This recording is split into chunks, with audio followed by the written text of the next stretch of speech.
Télé 50, simplement congolais.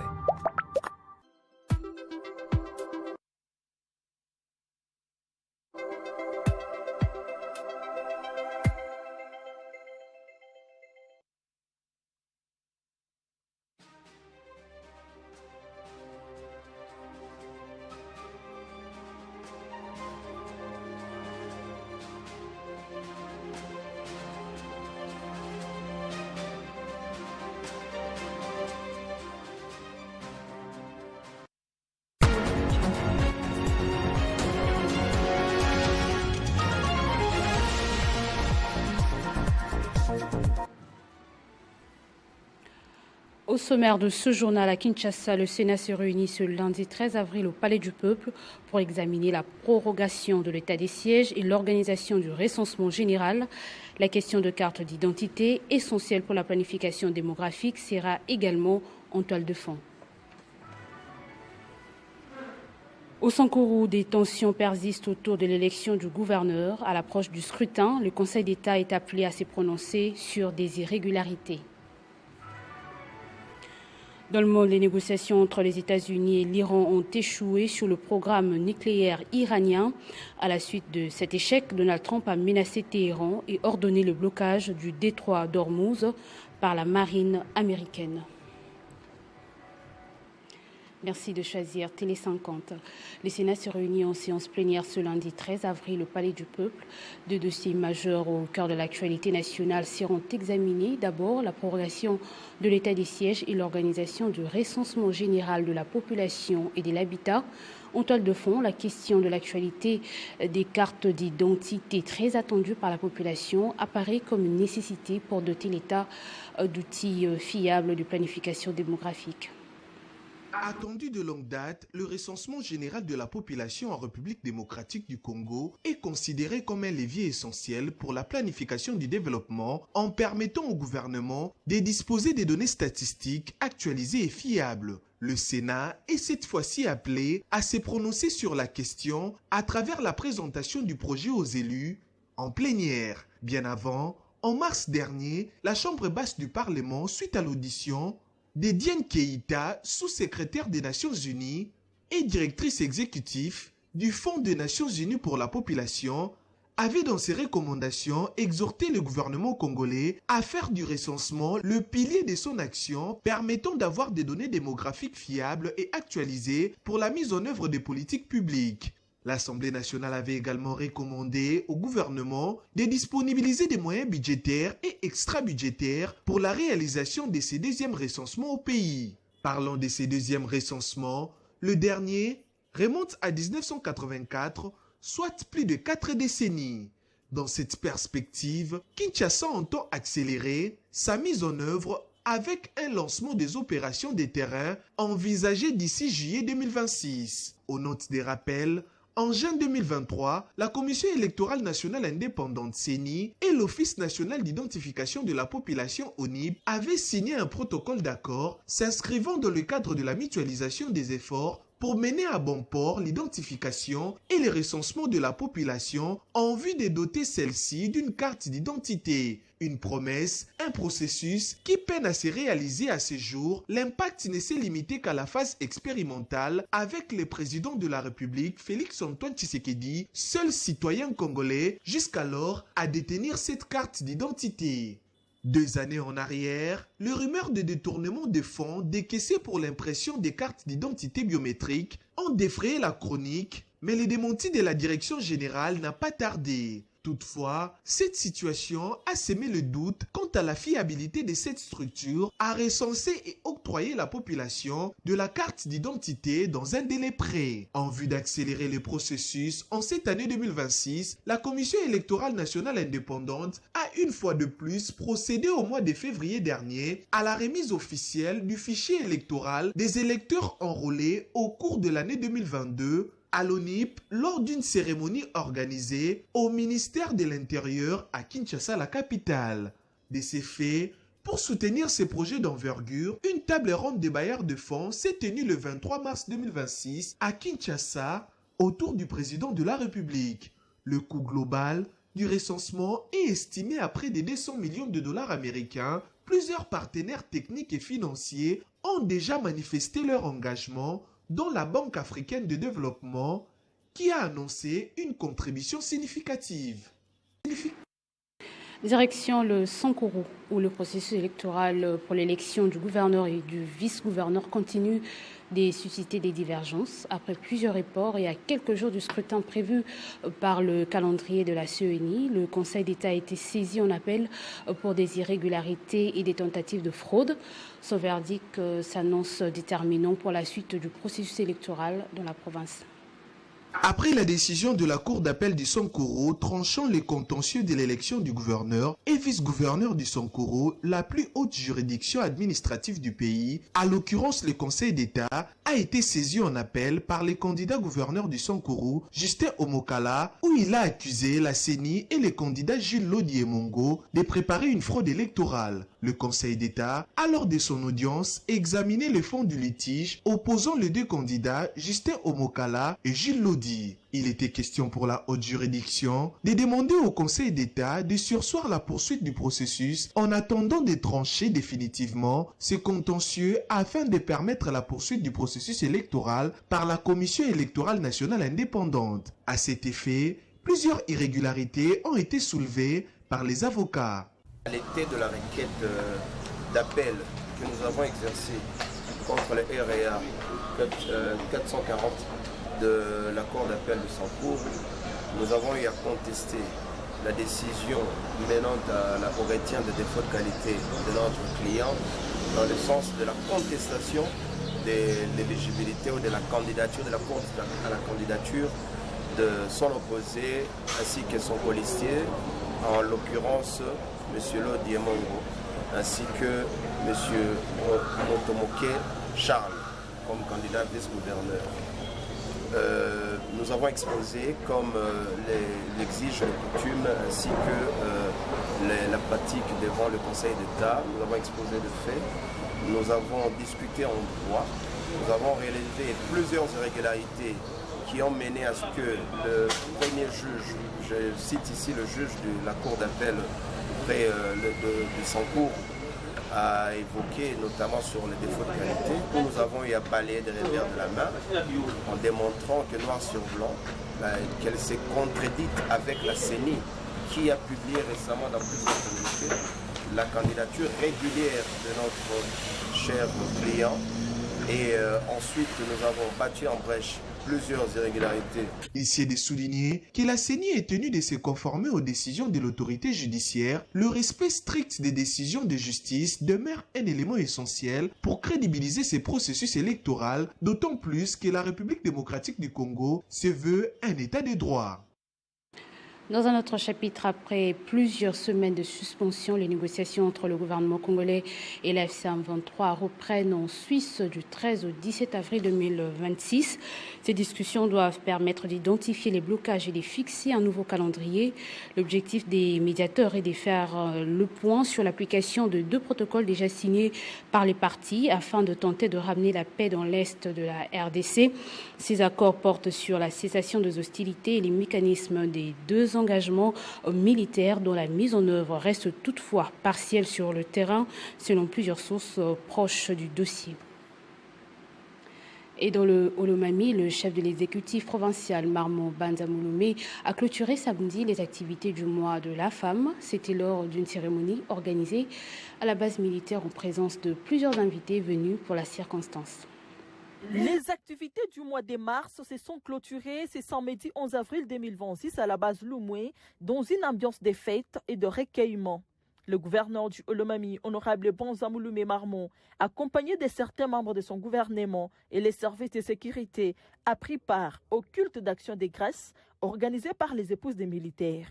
À l'issue de ces cultes, la prédication a été tirée dans le livre d'Esther chapitre 4, le verset 16, en culte avec beaucoup d'intention de prière. L'offrande a couronné ces moments de célébration. Madame Yolande, épouse du commandant des 22e regroupement forces aériennes, a dans son mot de bienvenue sollicité l'appui du gouverneur pour permettre aux femmes et aux filles de la base Loumoué de mettre leur talent en lumière.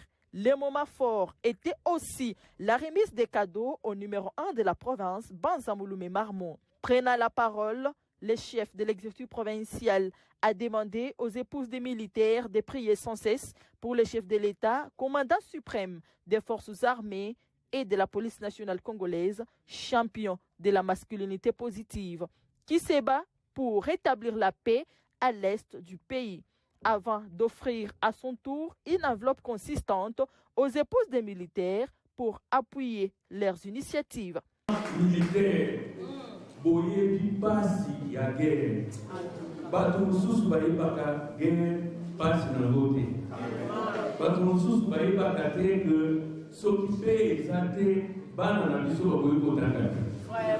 Na pesi bino merci mingi. Bosambelaka mpe mpona président na biso chef de l'État Fachi Beton. Félicitations.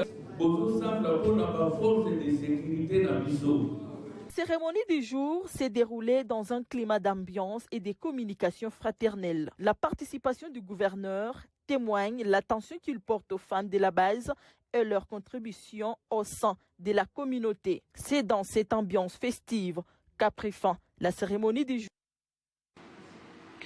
Dans le monde, les États-Unis et l'Iran ont échoué à parvenir à un accord visant à mettre fin aux tensions au Moyen-Orient à l'issue des négociations marathon. Le principal point de divergence reste le programme nucléaire iranien. À la suite de cet échec, le président américain Donald Trump a formulé une nouvelle menace à l'encontre de l'Iran, ordonnant à la marine américaine de bloquer immédiatement les détroits d'Ormuz, affirmant la capacité militaire des États-Unis à en finir avec ce qui reste de l'Iran.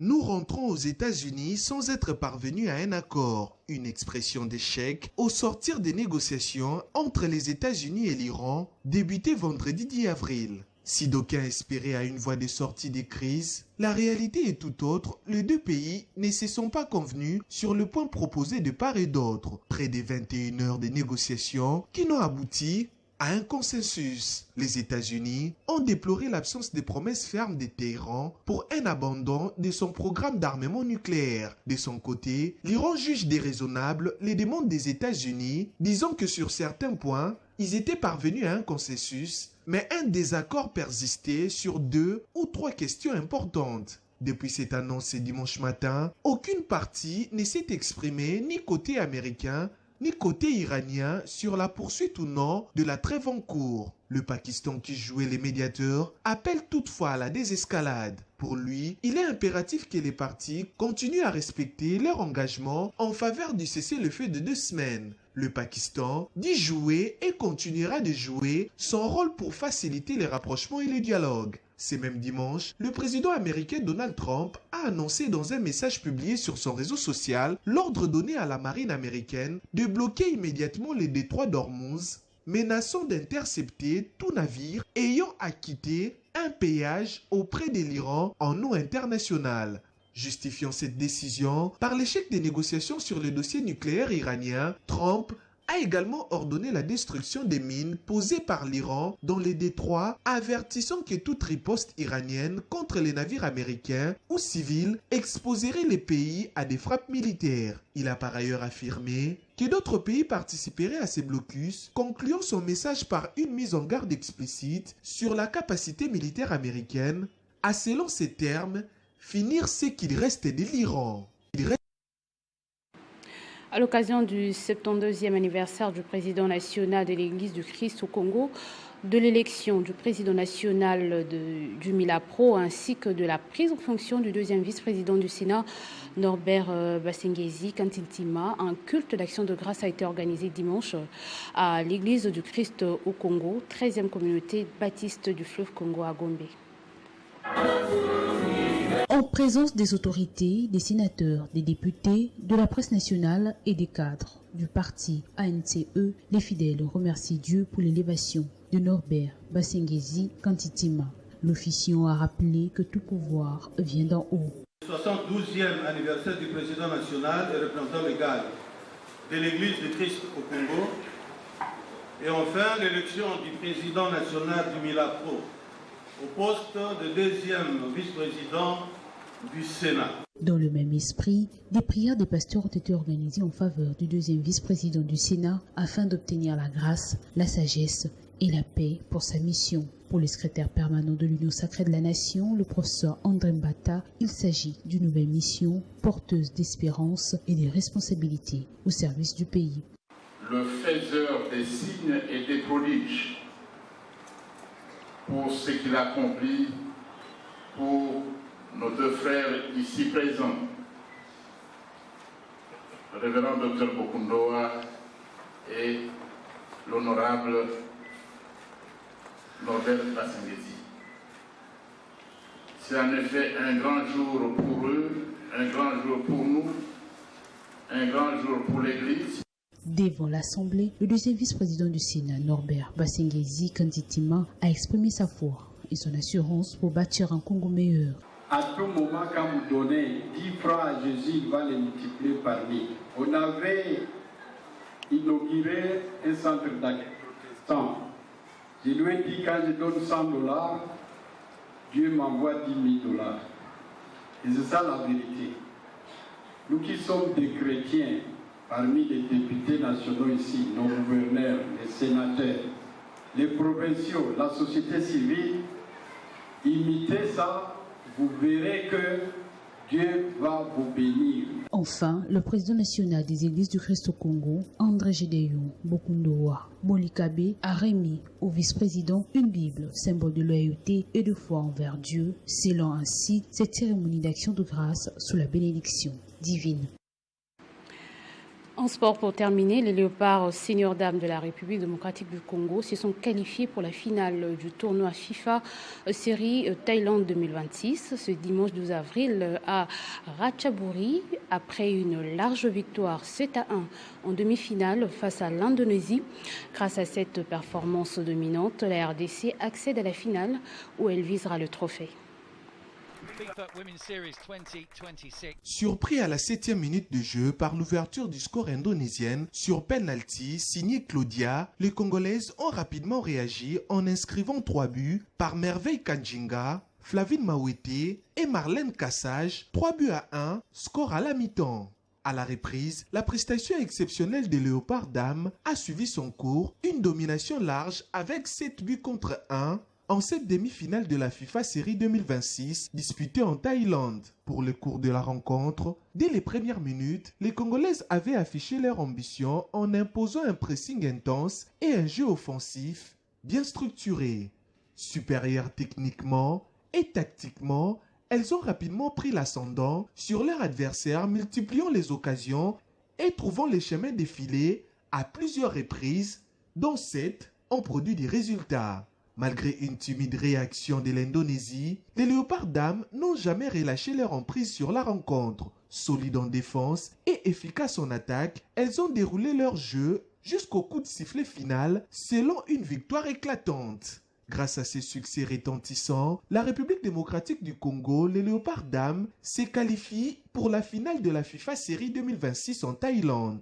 Les Congolaises tenteront désormais de confirmer leur excellente dynamique afin de décrocher les trophées et marquer davantage l'histoire du football féminin. Et ce journal est terminé, place au rappel des titres. À Kinshasa, le Sénat se réunit ce lundi 13 avril au Palais du Peuple pour examiner la prorogation de l'état des sièges et l'organisation du recensement général. La question de carte d'identité essentielle pour la planification démographique sera également en toile de fond. Au Sankourou, des tensions persistent autour de l'élection de gouverneur. À l'approche du scrutin, le Conseil d'État est appelé à se prononcer sur des irrégularités. Dans le monde, les négociations entre les États-Unis et l'Iran ont échoué sur le programme nucléaire iranien. À la suite de cet échec, Donald Trump a menacé Téhéran et ordonné le blocage du détroit d'Ormuz par la marine américaine. Merci de nous avoir suivis de partout, Madame, Messieurs. Votre fidélité nous honore.